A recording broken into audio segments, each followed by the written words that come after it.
Alors, aujourd'hui, on plonge dans une rupture pour le moins explosive, celle très publique entre Elon Musk et Donald Trump.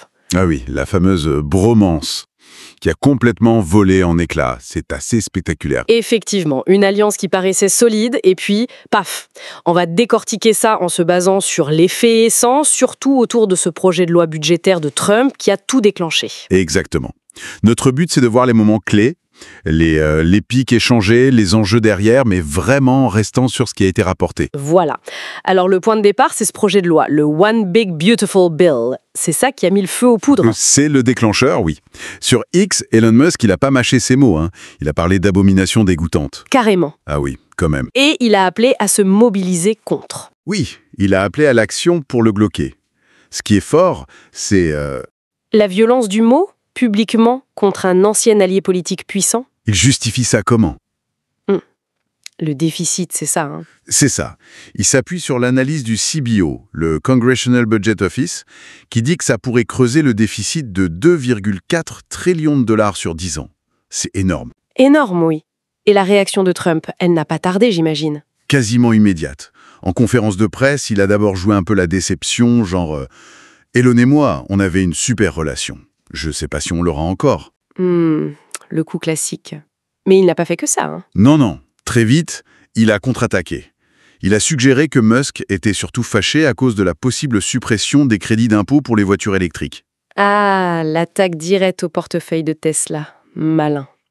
Et il est allé plus loin. C'est-à-dire? Il a brandi la menace très directe de couper les contrats gouvernementaux pour Tesla et SpaceX. Oula, là ça rigole plus. On parle de contrats énormes, potentiellement. C'est une escalade sérieuse, non? Ah oui, carrément.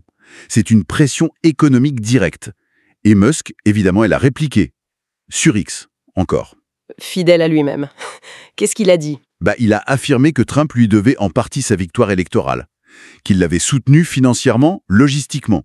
C'est un argument choc, ça. Difficile à vérifier, mais choc, oui. Il a aussi nié avoir vu le projet de loi avant. Oui, il a démenti avoir été consulté, ce qui contredit Trump.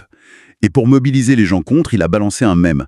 Kill Bill. Comme le film. Pour tuer le projet de loi. L'image est forte. Les réseaux sociaux sont vraiment le champ de bataille ici. Totalement. Et ça a eu un impact très concret, très vite. Sur les marchés? Ah oui! L'action Tesla, elle a perdu 16% jeudi dernier, juste après les menaces de Trump. 16%, c'est énorme. Des milliards qui s'envolent, juste à cause de mots. Exactement. Les conséquences financières sont immédiates. Ce qui est fou aussi, c'est de se rappeler qu'il n'y a pas si longtemps, Musk était conseiller de Trump, à la tête de ce fameux DOGE, le département de l'efficacité gouvernementale, Oui. où il prenait justement des coupes budgétaires. Et là, il s'oppose à un projet de loi jugé trop dépensier par lui. Le contraste est saisissant.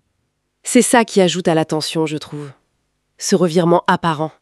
Ça dépasse la simple politique, on dirait. Mais ça a dérapé encore plus loin, sur un terrain plus personnel et sensible, non? Musk a dit quelque chose d'assez incroyable sur X. Ah oui, l'allégation sur Trump et les dossiers Epstein non publiés. Il a suggéré que Trump aurait des choses à cacher. C'est extrêmement grave comme accusation. Oui, et il faut vraiment insister là-dessus, comme le fait notre source. C'est une affirmation lancée sans aucune preuve. Zéro. C'est potentiellement diffamatoire, dit dans le feu de l'action, mais sans fondement factuel présenté. Donc prudence absolue. Absolument. On est passé de la collaboration à la guerre ouverte, avec des coups très bas, en public. La vitesse de l'escalade est stupéfiante. C'est une illustration assez crue de la volatilité de ces alliances au sommet. Un désaccord politique qui vire à la vendetta personnelle et économique en quelques heures, le tout amplifié par les réseaux sociaux.